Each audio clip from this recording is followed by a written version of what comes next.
પાટણ જિલ્લાના ચાણસ્મા તાલુકાના ઝીલિયા ગામે થયેલા ફાર્મ હાઉસ અને પોલીસ વાન પરના હુમલા બાદ વહીવટી તંત્ર દ્વારા કડક કાર્યવાહી હાથ ધરવામાં આવી છે. સમગ્ર ઘટનાને પગલે જિલ્લા પ્રશાસન તાત્કાલિક એક્શનમાં આવ્યું છે અને ગેરકાયદેસર બાંધકામો સામે દમદાર પગલાં લેવામાં આવી રહ્યા છે. માહિતી અનુસાર મસ્તાની ગેંગના મુખ્ય સૂત્રધાર તરીકે ઓળખાતા ભાવેશ રબારીએ ગૌચર જમીન પર ગેરકાયદેસર રીતે ફાર્મ હાઉસનું નિર્માણ કર્યું હતું. આ મામલો સામે આવતા ચાણસ્મા વહીવટી તંત્રએ સ્થળ પર પહોંચી કાયદેસરની કાર્યવાહી શરૂ કરી હતી.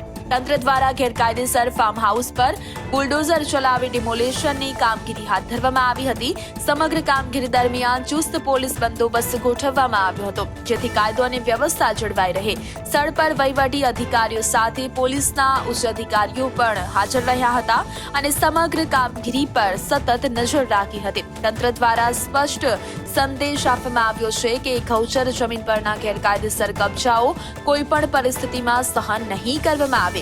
આ સમગ્ર ઘટનાએ પાટણ જિલ્લામાં ભારે ચકચાર મચાવી છે અને કાયદા વિરુદ્ધ પ્રવૃત્તિઓ સામે તંત્રની કડક વલણને લઈને ચર્ચા તેજ બની છે.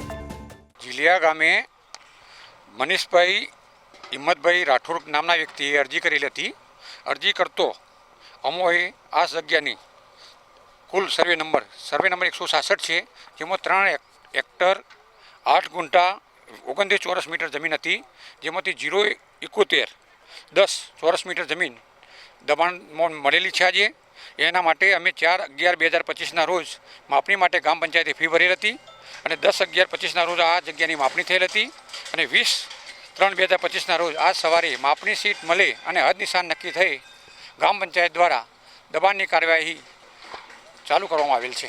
હાલ જે રીતે મેં આપને કીધું એ રીતે પંચાયત વિભાગ, મામલતદાર સાહેબ શ્રી અને અમારી પોલીસની સમગ્ર ટીમ આ સ્થળ ઉપર હાજર છે અને ગૌચરની જમીન ઉપર જે ઇલીગલ કન્સ્ટ્રક્શન હતું, એન્ક્રોચમેન્ટ હતું, એ હટાવવાની કામગીરી ચાલુમાં છે. ઘણું બધું એન્ક્રોચમેન્ટ હટી પણ ગયું છે.